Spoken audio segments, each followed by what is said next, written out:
just interested if you could speak that into a little bit, what your thoughts were on that. Yeah, sure. So it has to depend on the people because if the people aren't ready, I don't believe in pushing them. We do evangelism every week, of course, so don't get me wrong. Like we'll do visitation or street preaching, but sometimes different places in soul winning, they're at different levels, right? So there's a difference with knocking on doors at someone's home, preaching at a traffic light, which is very common, compared to like a UC Berkeley terrain, where there are people more resistant and there are a little bit more upper class people there because you have to have more money to live there. Otherwise, you're just going to move out. No, we're the same way. So we divide up. We have Churchwide evangelism the first Sunday night of every month. So it's a churchwide. We have a lot of different areas where people can. Then every Friday we have our young adult and teens that are able to go. They'll go out and do evangelism, but they're trained and they actually work on the campus at University of South Florida, working there. Oh, that's a huge blessing. But you have to know what you're doing because you can turn people off before you even get in a conversation. Yes. You don't have the right answers. And we actually use the soul trap as a tool. That's smart. Yeah, it's really good. So, all right. So I think we're ready. I think we got a better network connection now. We're going to jump in. So what I wanted to do was I just wanted to have a free flow conversation. Yes, sir. Sometimes we really, produce and edit. We're not going to do that. We're just going to start a conversation, and I'll throw some pitches across the plate for you, let you hit them out of the park. And all right. It's just batting practice. And the one thing you can be assured of it, you're not here in the studio, so you won't freeze. Oh, okay. Sounds good. We keep it cold in here for a number of reasons, not just for the equipment, but we like it here in Florida. But so let's jump in if we can. So there's a lot going on. I was just in the studio with somebody else. We had someone in here. And let me take a minute to set the tone, and then you run with it what you think. All right. We are in an interesting age. Donald Trump is in office. Donald Trump is in office, and we're hearing things like the golden age, America being great again. And I'm discerning as I preach, I'm very honored to be able to preach and speak across the country. I'm discerning this almost confused, like, where are we? Because we felt like, man, okay, is this, all of a sudden tanks are going to be in the streets, Jesus is coming. And now, wait a second, maybe we're going to have a little more money. What is this golden era? From a prophetic standpoint, give us the rundown. Where are we as the body of Christ? I understand we're at the last time, but what's happening with Donald Trump, the future, the global stage? What do you see? So the first clue is biblical. The Bible's the most clear source. And the Bible mentions the last days of the church age, where it will get worse and worse. It mentions about persecution very interestingly in the same chapter. So I do believe that Christians, it's just my own personal opinion, but I believe that Christians, they will undergo at least some form of persecution before the rapture. It also gives a clue about sin increasing and chaos. So originally, Christians may have thought that this would be it. Maybe the rapture's around the corner. They didn't think about a golden age. But within that same chapter, it talked about comforts, pleasure increasing. When you compare that with Revelation chapter 3, the church of Laodicea is the last church, the last stage of the church age. It mentions prosperity, not turmoil. So Clarence Larkin, he actually mentioned that there would be a golden age from the Antichrist. Yes. Which is very interesting. But when I first studied it, I didn't believe that because most of the book of Revelation is turmoil, tribulation, chaos. But maybe Larkin is onto something. Perhaps tribulation is simply that, tribulation. It's a time of turmoil for 7 years. But before that, it could be a time of prosperity, which means it could be during that church age. The only clue that I can find 7 years of turmoil, tribulation, is with Joseph. But as we all know, they had 7 years of prosperity first, before 7 years of famine and turmoil. Yes. So I think that this is all connected, that there is a golden age era. Yeah. Okay, so let's go down that rabbit hole, because I think Yes. if we agree, if we were sitting in a room and you had 4 or 5 different guys, and let's say we all agree on the fundamentals, we believe in a pre-tribulation rapture of the New Testament church. Church is not going through the tribulation at all.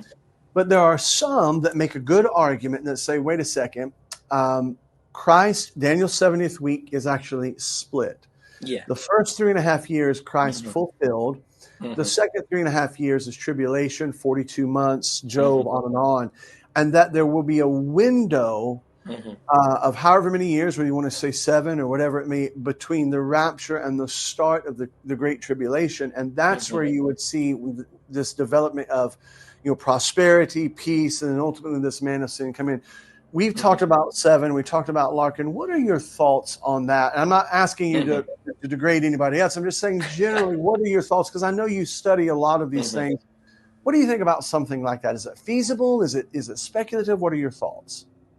I think all of them are onto something, to be honest.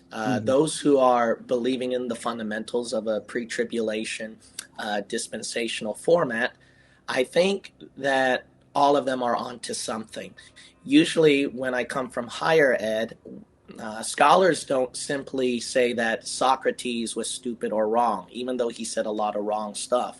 But that more so, he was onto something, they will say, even if it's inaccurate what he actually said. So what I see these people who are into pre-tribulation or Bible believers who have a sincere heart, I think that even if there are inaccuracies with all of them, that all of them are onto something. I think all of them can connect pretty well about that window, or a 3.5, or there may be something to the 7, or maybe 10.5. And I've heard other longer years of the tribulation theories as well.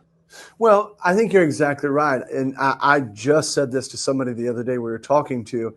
That's one of the things I do appreciate about my secular background at the University of South Florida is 2 things you had to do. Number one, you had to be precise in your language. I can remember, I was just telling somebody, I remember a philosophy professor, I was trying to make an argument, and I would make a statement, and he'd say, define that word.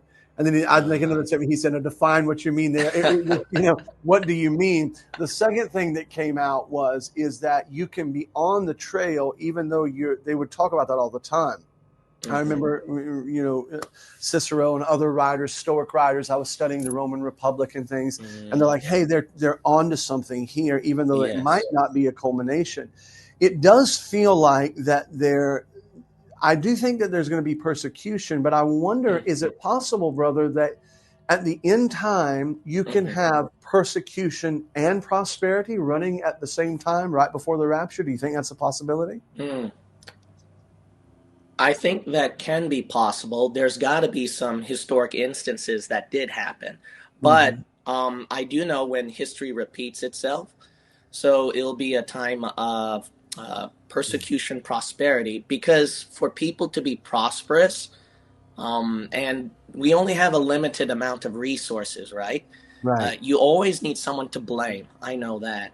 And those same people who are blamed, they need to have the limited supply of resources.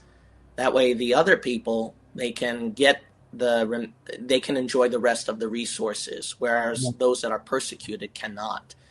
I am very sure when I look at history, it just repeats itself, but it reaches a limit. The economy, society, it's going to hit a point where there's definitely going to be chaos after that. It's temporary. Like America's been through that roaring 20s, and then all of a sudden the Great Depression, and then we got under the 90s with Reagan, and then now went under the recession, COVID, and perhaps now the golden age.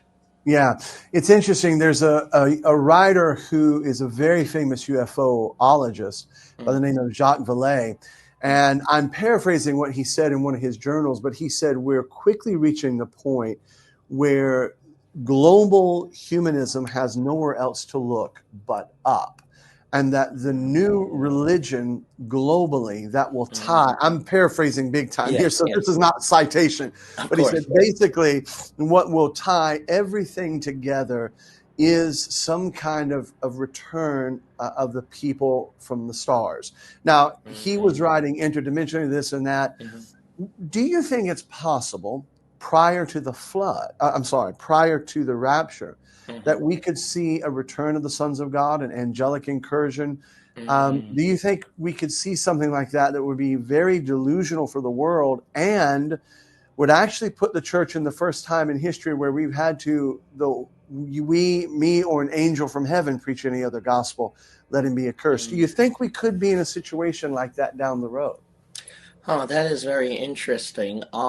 Because from what I look at the Bible, I don't think that could be possible. But however, there are still possibilities. So let me just say the main idea first. So the reason why biblically I don't see that as possible is that in Revelation chapter 4 and 5, all the saints are already up in heaven. Then the first seal is unleashed at Revelation 6. The Bible specifically calls it first horseman or first seal. So that's when the angelic appearance is made public. However, there is no doubt that within the past few years, people have been catching sightings. And not only that, Hebrews chapter 13 says that we might entertain angels unawares. Now, I believe strongly that they are among us right now. They just Yes. don't want to be made public yet. It's not the right timing for them yet. Right, But right. they are revealing their identities more and more gradually. There is no Yeah, doubt about that. yeah. Compared to the time of Genesis and the judges, when the children of Israel were kicking them out, wiping them out, they have been more secretive. They went up to Great Britain, then they moved on to where the natives were at the Americas, and then it just scarcely died out more and more as people started to colonize. So what I think is they don't want to reveal their identity yet because of Genesis chapter 6, what God did to them. They're Right. waiting for the right time, but they are revealing themselves bit by bit. The Mm. question is how much, right? So the only other clue would be Second Thessalonians chapter 2, where there are some Bible believers who teach that the Antichrist, that they will get to see him Hmm. before they get raptured. That's what Okay. they theorize. So that's all those possibilities in a nutshell. Yeah. What are your thoughts? What are your thoughts on the Second Thessalonians? I've heard some good Mm-hmm. material over the last couple of years about that. But what are your thoughts about? And I'm not going to ask you to exegete it right now. But what are your thoughts on the Christians being aware of the Antichrist and maybe even seeing him in our lifetime? A, is that possible? B, would we be aware that Mm-hmm. that is the Antichrist? Mm-hmm. I believe it's possible because, like you said, the exegesis behind Second Thessalonians 2, there are multiple points of view. And me, I'm still not sure, Uh-huh. actually. So I believe, so because I'm not sure, I am open to that possibility where they mention about the Christians, they'll be able to see the Antichrist before they get raptured. Uh-huh. Uh-huh. Yeah, And that's that's pretty that's much it. yeah, it's fascinating. It's interesting that you said that. I find myself more certain of the things that are certain as I Hmm. grow older in the Lord, but Hmm. I find myself more open to saying I'm not sure about that Yes, because I feel like the Holy correct. I like Spirit is that. giving more light. Hmm. And even Dr. Ruttman used to talk about that there's more Yes, light to be given. And I think the closer we get, that certainly is going to be a reality for sure. So yes, yeah, it's interesting. absolutely. The things that we're certain of, but there's some things in there you're going, I'm not so sure about that one now. Yes, I'm kind of yes. thinking on that a little bit. So what has you percolating these days? Where are you? I know as a pastor, Hmm. as a fellow pastor, you're always looking at the needs and the meeting, but what has you excited that you're looking on the scene, studying, thinking about? Where's your mind been tracking? Ah, so I guess you're asking about where my mind is at in my studies, where Yes, I'm at yes, in that yes. one. And Yes, not just the feeding of the sheep. I understand what you mean. Yeah, yeah. What My you're thinking about? interest, my Yes, interest. yes, yes. It is definitely our future because we are living in those times. So Mhm. I've been reading Yuval Noah Harari's book, 21 Reasons for the 21st Century, recommended by Obama, Bill Gates. So recommended reading for Bible believers. Okay. so, Hang on. but Give us that again so we can. It's called what now? uh, 21 Reasons for the 21st Century. As people know about Yuval Noah Harari, some suggested that he may be the advisor to Klaus Schwab. He is a Jew, sodomite. I believe he got his PhD from Oxford, but Okay. very brilliant guy. He came out in several interviews from liberal news media networks during the coronavirus pandemic. But that book is about AI, and he wrote that 1 year prior to 2020. Okay. AI has gotten insanely crazy.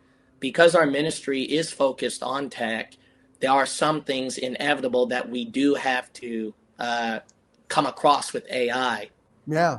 Yeah, but that thing has been very scary now. Yeah. Yeah. What is your take on that? There's a great little book, Mm-hmm. and it's by no means exhaustive, but by Joseph Dolmage. He wrote a book called AI.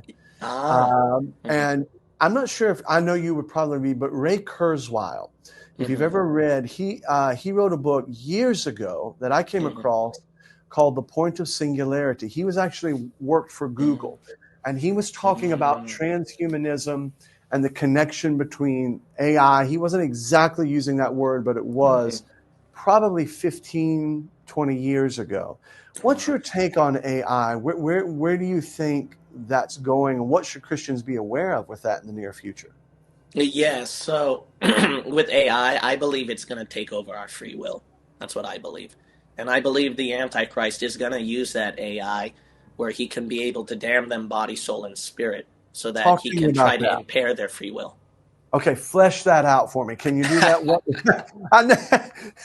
Little light conversation between me and Brother Kim. Sorry about that. can you Yes, can you flesh that out a little bit for me? yes. Just stop me if I take too long. You go right ahead. So Yuval Noah Harari's book has been very eye-opening. So he mentioned that technology has advanced so much, where the technology is telling us more what to do rather than we are telling ourselves. The easiest example is Facebook advertisements, YouTube recommended videos. So we think we are in control when we click and watch these things, Yeah, but yeah. actually it's that technological system that's more controlling us. It's showing us which videos to watch, which Yes. posts to read, and etc. Now, Yuval Noah Harari believes that technology it can become creative itself. It can do its own thinking itself, not just thinking in a computer sense, mechanically, but creatively. Imagine itself. It can create its Mhm. own imagination. Wow. So the reason why he gives one example is the easiest one is chess playing. A computer beat a champion chess player, so it was able to develop its thinking by itself, predict things. See, so he believes with another example is that one day you're gonna have this AI thing, and when you tell Siri, for example, "Hey Siri, play my favorite music," what Siri's going to do is that because it has a history of knowing your pattern, your tastes, your preferences, and iPhones are starting to do that more and more. You know, if it's like your health apps and other stuff. I mean, it's keeping track of your taste and behaviors. Oh, and your What? sleep and everything. Yeah, Oh, absolutely, yeah, absolutely. But I mean, it's going to advance way more. To say that yeah. it's going to stop there is a joke. It's going to advance more. So it's going to predict more of what your tastes are. So if you say, Siri, play my favorite music, you don't even have to think of your favorite song. Siri is going to play the music that fits your mood, your preference just now, and you will think that is your favorite music. So notice from that example. Okay, so slow down just a second. Yes. That was very profound. Back up just a little bit. Yes. In the old days, we used to rewind to tape, kids. Just a little rewind. Yes. Siri is going to play something that you think is removed. Say that statement again for me. Yes, Siri is going to play the music that you said, play my favorite music, and you will think that is your favorite music without you even thinking about what your favorite music or song was. That's called predictive programming. Yes. Yes, yeah. Okay. So you can see it'll take over your free will. We already see that with television propaganda already, internet propaganda. We're not thinking for ourselves. Yeah, as soon as you brought that up, I read a book probably about 3 years ago, and I was bringing it back up. And I'm probably not pronouncing her name right, but it's Shoshana Zuboff. It's called Surveillance Capitalism. Surveillance Capitalism, and how that it's the information of our habits are being turned against us, so that now that they understand our habits, they can actually direct us to choose what we want to choose, and they're actually now directing us in that way. Very similar to what you're saying. We're seeing that with the singularity. And one of the things that's interesting, brother, is I have a friend of mine, and we've done some research on the quantum computing.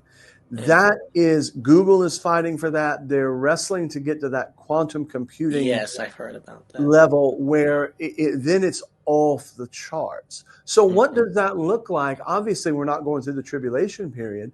But let me ask you this. Is there a situation to where, we wait, the Lord tarries, you've got 5, 6, 7, 8 years, now you've got a global currency. Is there a situation where you do have marks now, not to worship the beast, but you start to have implants for scanning, all of these kind of stuff? I mean, can you see it developing that quickly? Yes, I can certainly see that. The reason why is because of consumerism. So you notice how these devices are getting smaller and smaller, skinnier, skinnier. They're getting closer to our hand or to our head. You'll notice that. Like, they have that VR system. They'll have the watch. It's getting very close. But Neuralink, which has been going on for years, I mean, imagine if you had a system with Facebook's glasses. I mean, it's getting thinner. So you notice they're trying to get it to a point where it's convenient for us to wear or to wear on our body. So the mark will be the most convenient. It's light. It's effective. I mean, you'll never forget it. I can see it happening real soon. Yeah.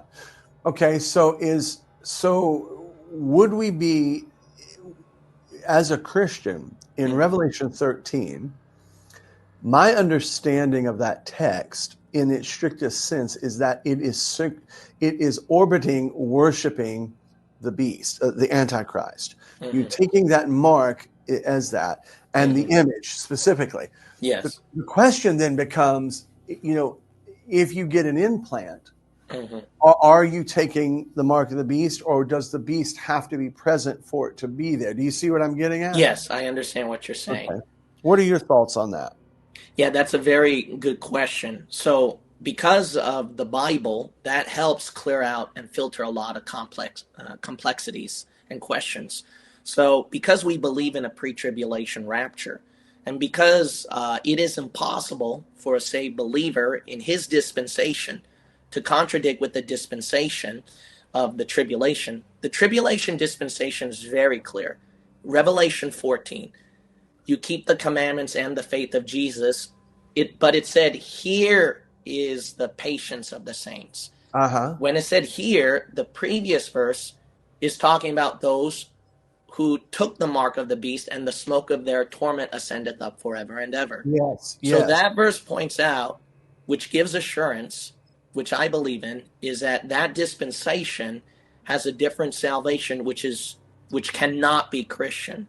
So it is impossible for the Christian to take the mark where it will be the mark of the beast or worshiping the Antichrist. But I do believe that it is possible, maybe likely, that we might at some point take something right here It is possible because it's so scary how fast technology is advancing. It is. And you know what's one of the things that's spooky to me is to watch around Lent. And I was watching, I'll sometimes jump in on C-SPAN. I like to watch some of the Congress meetings because that's where the real power gets done. And you'll see a congressman or somebody talking, and they have the mark from Lent right there. Yes. And you want to look around and go, wow, it's that guy has the mark, and everybody's going on about their business. So let me change gears just a little bit with you on Yeah. something. Let's jump. I think we're all talking theology, but you just mentioned salvation differently. Now I know that in the past, I think that there are some people that I think we are to defend the faith once delivered, and there's nothing wrong with standing. I do think we have to be careful about grinding a brother into the ground because they have not yet seen what we see or believe what we believe. Sure, yeah. But it is very obvious. I was just thinking the other day, going with somebody, that the people in Nineveh in Jonah's day did not get saved trusting in the death, burial, and resurrection of Jesus Christ. Yes. God clearly saw their works and had mercy Yes. on them. All right, God clearly speaks about that. I think it's so much so that's why Jesus said in Matthew 24, pray that your flight be not in the winter or on the Sabbath, because there was a limited number of steps you could travel on the Sabbath under the law. So the question then was put to me, and I thought it was a valid question. If we believe in that setup, does that make what Jesus did on Calvary null and void? Yes, that's a very good question. Does it make it null and void? In other words, Jesus died basically only for 2,000 years of human history, or does it simply mean that the Christians in the tribulation are not sealed? It is a salvation based on Christ, but conditional on you. I know that was a lot that I threw on your plate, but I'm going to throw it on there and let you pick it up. What do you think? I understand all that because actually that's been something I've been researching for years as well. So the question that really bothered me is that it's pretty plain in these verses that salvation's different. But then the argument goes, which is a very good argument, the logic is that then what did Jesus Christ even die for? He died so that you don't have to do the works. Well, the thing is this, is that Jesus Christ's death, and even Calvinists will even agree with this. So I think it is safe to say that all theologies or denominations can agree, if not most. So what they'll agree is that after the fall of Adam and before the millennium is the redemptive work of Christ. So that's what covenant theology teaches. And majority of denominations can go that far. Now, as we specify things more, denominations will break it apart even more. Dispensationalists are probably one of the most extreme groups, especially Bible believers. They'll mention not only 7 to 8 dispensations, but break it down to different salvations. So then, let's investigate the dispensationalists then, because that's the worst case then, all right? So we can agree the redemptive work of Christ is from after the fall to the millennium. Why? Dispensationalists think it this way. Christ's redemptive work did not begin, obviously, after the fall. When he died at this middle point covered all of their salvation and their sins from all the way to the fall of Adam. Because remember, they were waiting in Abraham's bosom. That's what dispensationalists teach. They couldn't go to heaven because their salvation is not complete. Now, what about those in the future? So there are 2 cases. I'll try to make it as simple as I can. No. There is a Jewish program, and then there is the church program. If the Jews accepted their Messiah, then what would have happened is that then we wouldn't have the church age. So then what was the point of Jesus' death then, they would say? Jesus' death, what's very important to understand, is that if you look, there are 2 cases. One is the Pauline epistles, where when Jesus died, what condition do you have to do to receive it? See, that's the key. So for the church age is to simply receive it by faith. The Jews and the tribulation program that continues the Jewish program, What they had to do is receive it by faith, obviously, but from their faith, they have to do good works to demonstrate that. Well, doesn't that contradict the church age program? The answer is Hebrews 10. Hebrews 10 shows that here are the people who received the grace of the Spirit and the shedding of the blood, but they sin willfully.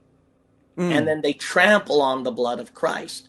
So then, according to that verse, they lost their faith for salvation because their works failed to prove their faith. So it shows here the dispensational salvation is still very consistent, where tribulation salvation is different from church age salvation. We see faith and works in tribulation and faith alone in the church age. So I think that is a well-stated case. And I think one of the things that happens is when you look in the Old Testament, and I would just further what you're saying, it's clear that it was a conditional salvation. David said, "Take not thy Holy Spirit from me."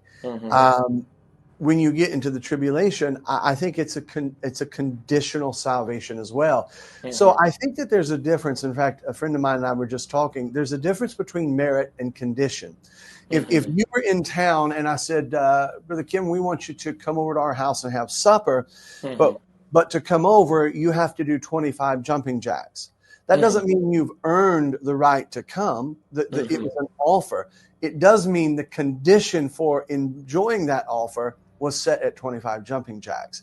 And so I think that there is a difference between earning versus the conditions that are to be met in the tribulation period. And that's why I think a lot of Christians get off base. So that's an interesting take on that. I think that's really, really fascinating. So what is your take then as Bible believers, where we are?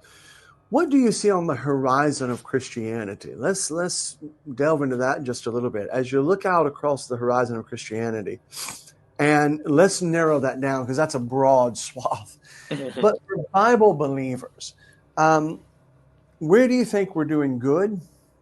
Where do you think we can do better? And where do you think we're doing really poorly?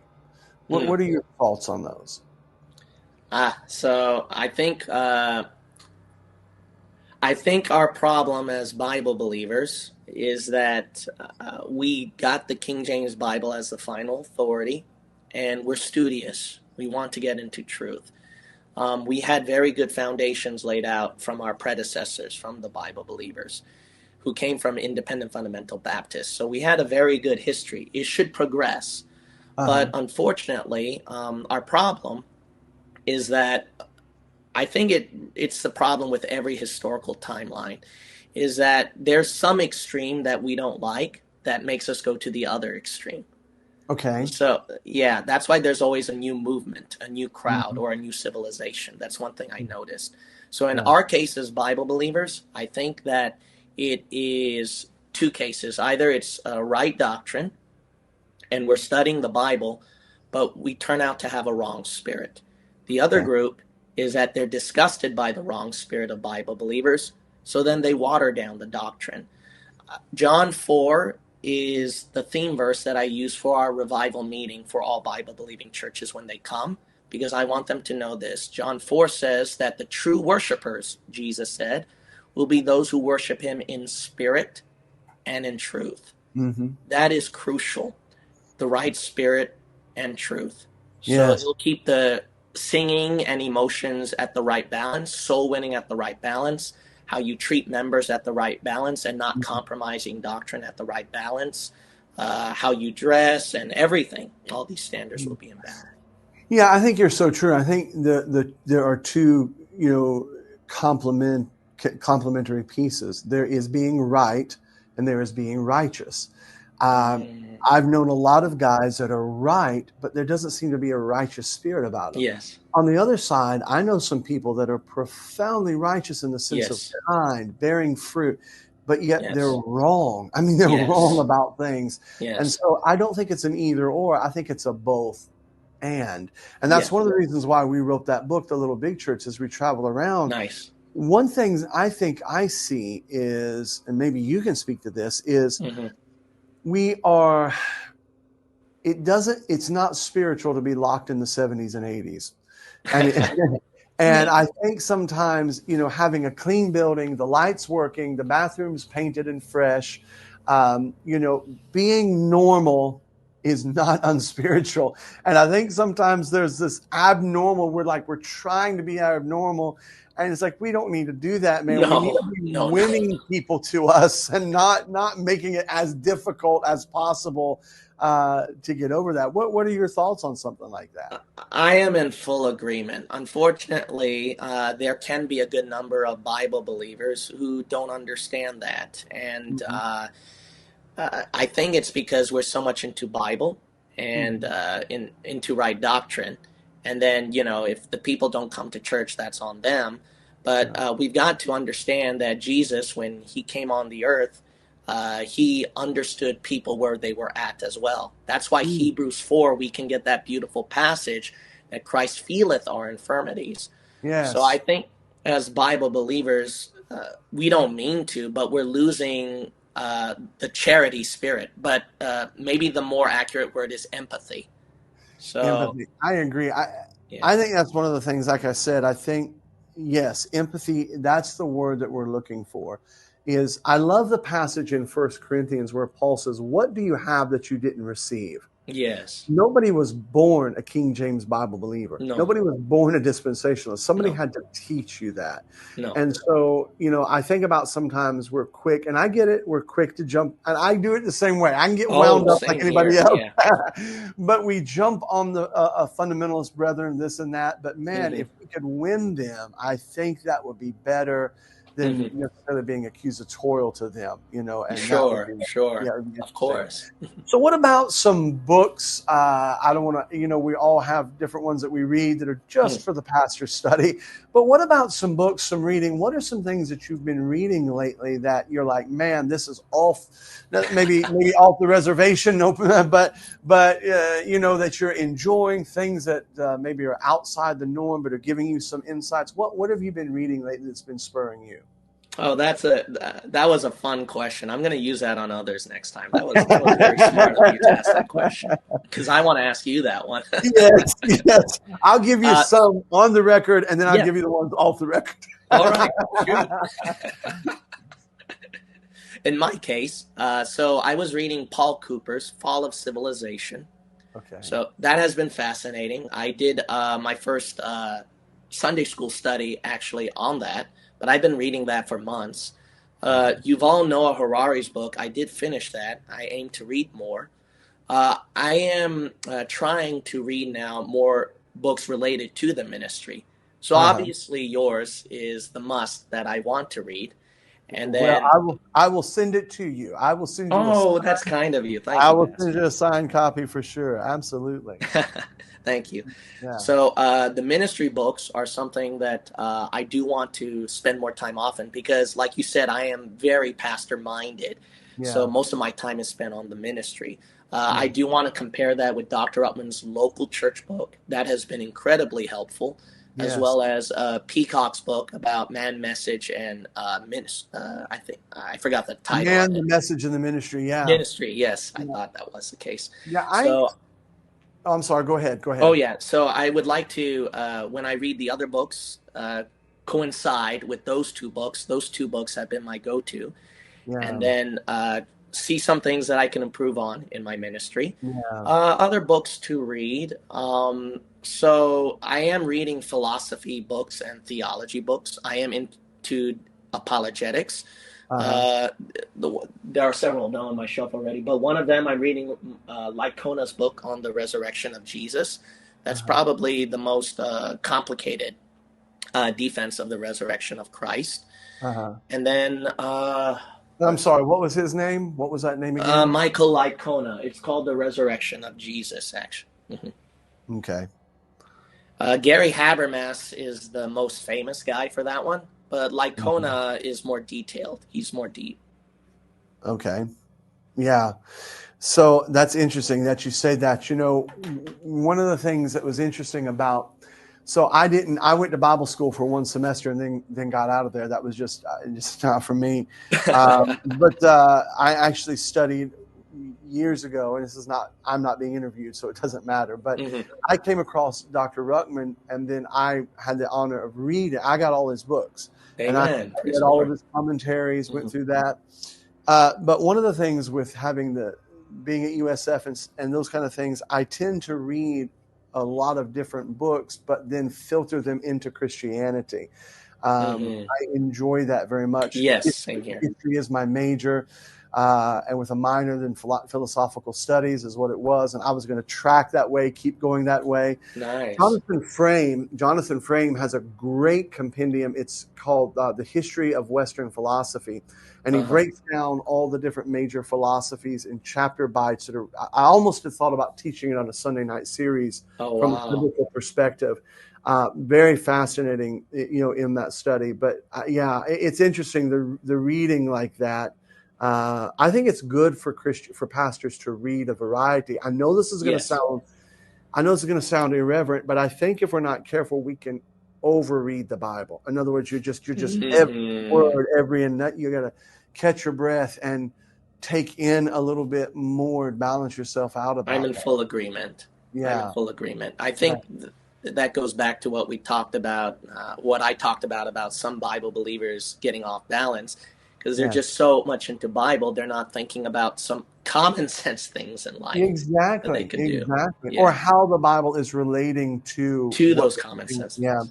And I think we have to be careful. I know that you and I are now getting way into pastoral theology, but I think we have to be careful about when we're sleeping and drinking it. And then you got a guy that comes into your church on Wednesday night.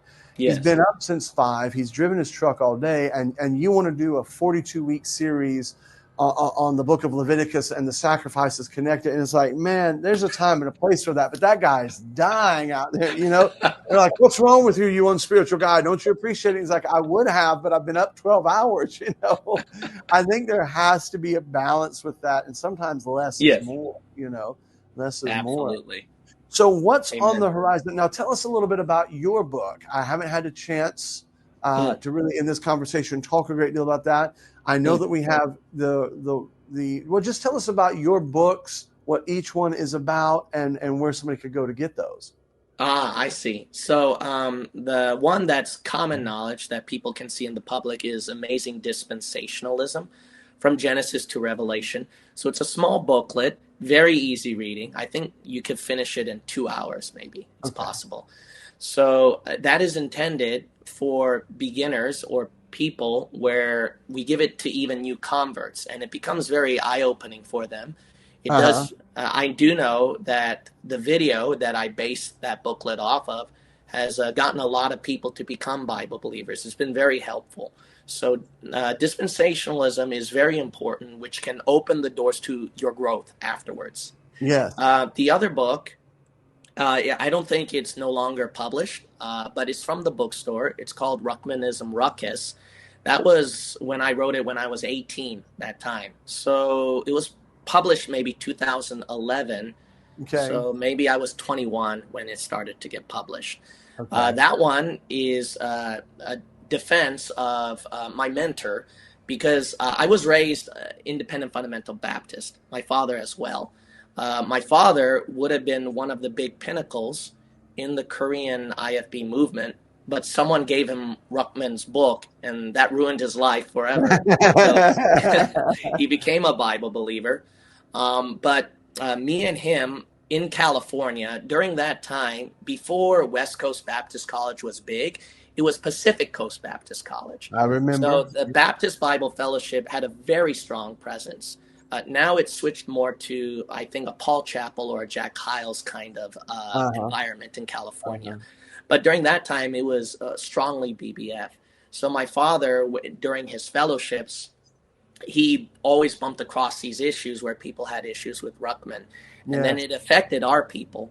So I wrote a book where I examined everything, the major controversies that he taught, and then to explain why, these are actually biblical or reasonable. Yeah, I have the book and have read it. I thought it was a really good book. Oh, thank you. I thought it was really good. I have not gotten the dispensational book, but it's my understanding that there was a a series of videos. Is that correct? Do you know how many videos were involved in that? Yes. So actually, long story short, it's a playlist called Dispensationalism, but there are many different series in there. Okay. So the one that the booklet was based off of is one long video.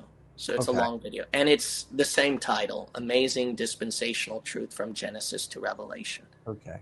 Now, at the church there where you are, obviously you have Mm-hmm. evangelism, things like that. But what about, are you doing a Bible Institute? Are you what's your dream, your goal? You're out in California, I know, but where? You're not Simi Valley, are you? Yeah, so I can give the location, public Yes. location information of one, but the other one, I'll explain why I can't.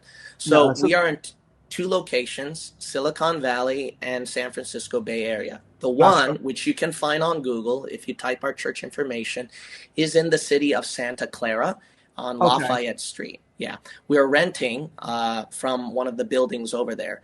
It's right next door to where Governor Newsom graduated from. It's a liberal Jesuit university. Yeah. Yeah, we even had some of them drop by our services actually, which was Really? interesting. Yeah, Okay. yeah. Okay. The other location is our official church building, but Okay. because it's not in a safe area and you can break inside the window easily, Okay. we don't give that information out Okay. publicly. Okay. So what we do is that the one with the public information, it's an open invitation. We meet all of them. Once we get to know the person, we'll let them in the Sunday meeting. Now, people might think that's strange, but the Berkeley, San Francisco, some of those places have a negative history of raiding inside churches and causing Wow. problems or trolling. So Wow. during COVID, we had a few close calls actually. Yeah. So we have to be very careful. And obviously, Yeah. you know about the restrictions during that time too was very Yeah. severe. So we had Yeah. to do things in a way where to the public, we are doing things legally, obviously. So we had to do it that way. At the same time, we couldn't compromise what we're doing as Bible believers. Yeah, I love it. I love it. So what's the vision, the next several steps for you? Bible Institute, whatever it is, missions, what are you thinking in the next, several years? What would you like? What keeps you up at night dreaming? What would you like to see unfold? My vision, which has always been the beginning of my ministry, is to reach each and every soul around the world where they will at least be convicted and hear Bible believing truth, see the Mm, joy and the power within the gospel and Bible believing truth, which is why I travel to many places, which is why I keep doing the internet presence. Is uh-huh. slowed down because of my pastoring, but that never left me. I intend to put more shorts and other popular videos, maybe and Yeah. stuff like that. Yeah. And then the Bible Institute, I do have that in mind, but I am not sure God's will for me on that one. But that Mm, has been my burden because coming from a secular background and like what we discussed, I want to arm Bible believers to address all these topics and areas that secular university professors and even Christian theologians think that they know more than Bible believers. But yes. I've studied their system, I've studied their philosophies, their books, even took some of their classes, and I also took psychology as well. So I know all their arguments, the flaws with it, but the Bible believers aren't armed with it because they don't have tens of thousands of dollars to pay for that tuition, one. Yes. And Yes. two, they won't have access to their empirical or PhD journals and articles like I do. So Right. that's the Right. reason why I can pull up these articles to defend my faith, but Bible believers can't. All they can do is just Google whatever lucky thing they can find. Yeah, that's true. That's interesting you said that because at USF, having access to all the different resources, the journals, all the peer review, you see a lot of information that's stunning. What they're Yes, talking about, absolutely. stunning. What they're talking about behind closed doors, Yes, and what you get on Google is just so very, very little. It's just drivel. So it's yes, the peer review articles, the journals, the databases, the resources, and I'm sure you know that all the different databases, you can punch in so many different things to look for once you get comfortable, and I've written so many papers till my eyes have bled, and you're researching and researching and researching. And so you get used to doing that, and it's very, very helpful, but not everybody has access to that, or time, or to know how to use a Google Scholar, how to approach it for scholarly articles in Google. So you have to be careful about just a regular Google article, versus a scholarly article. So that's very fascinating, because it seems like, I don't know what it's out on the West Coast, but it seems like there's a lot of schools this side, but I don't know how much are out there in that area. Yes. So where I'm at is probably the most educated center. Yeah, San Francisco. For Bible believers, you mean? Excuse me, Bible believers. I was talking about like Bible believer institutes and things like that. It doesn't seem I'm sorry, I misunderstood. Yeah, it's scarce. Yeah. It's scarce out here. Probably the largest would be North Valley Baptist Church under Jack Triever. That would probably be the main one. But nothing else out here. Yeah, it's pretty crazy. It really is. Mm-hmm. Well, man, I know we covered a ton of topics. I know we went through a lot of different stuff, but just to be able to touch base, and hopefully we'd like to not maybe wait so long. Maybe catch up, every quarter or so, and see how things are going. Maybe cover things in the news, things that you're interested in. Yes. What's the YouTube channel? If somebody wants to go and wants to check out the material, where should they go? Where should they look for your material? Yes, so it's Real Bible Believers. If you just type that down, then you'll find our YouTube channel easily, with an Asian drawing on a whiteboard, so that won't be difficult. And then our website is the same thing, realbiblebelievers.com. Yeah. Now, there are some people who know about this, but we are making changes in the website. Our burden, so that's one of my other visions, is to make the ultimate website for Bible believers. So we put already, you can actually look at commentaries there, interlinears already there in the Bible, with the KJV Bible, and you can search words as well. So already that's up, but there's a lot more changes that we need to do. And what's the website then again? Tell us that again. Yes, sir. Real Bible Believers, REAL, real, and then Bible Believers, plural.com. Well, listen, Brother Kim, thank you so much for coming on. It was a fascinating discussion. I enjoyed the as always, it is with you. Fellowship. Anything we can ever do to help, we appreciate it, and it just means a lot. Thank you for being on the show. Oh, it's a pleasure to always join your podcast. You're always a fun guy to talk to. Thank you so much, sir. Thank you.